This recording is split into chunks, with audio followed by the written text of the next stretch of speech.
Düzdür, hamımıza görə bir cürdür, vəli mən fərq eləyir. Çünki mən atamı əslən görmədim, əmilərimi də oldu.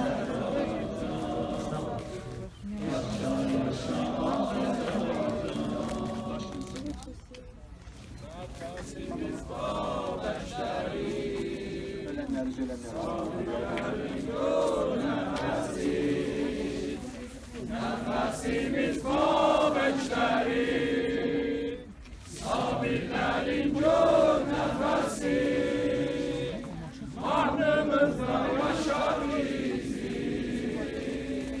ağlarına ayak sesi, mahrımızda yaşar bizi, ağlarına ayak sesi.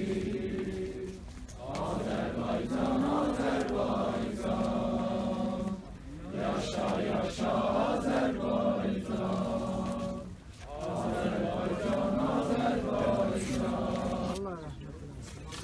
Ayaqlarınıza qurban olun. Allah tamamən vafizlərinizə rəhmət eləsin. Allah özünüzün balalarınızın yamanınızı verməsin inşallah. Bu günlərin ehtiramına Allah hamımıza aqibətli xeyir eləsin.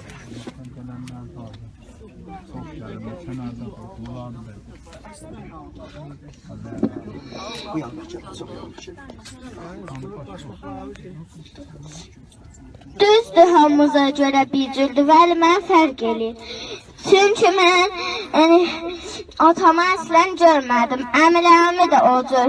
Amma hamımızın ölənəzə Allah rəhmət eləsin. O birisi dünyada onlarla bahəm olacaq. Bunu deyirəm mən.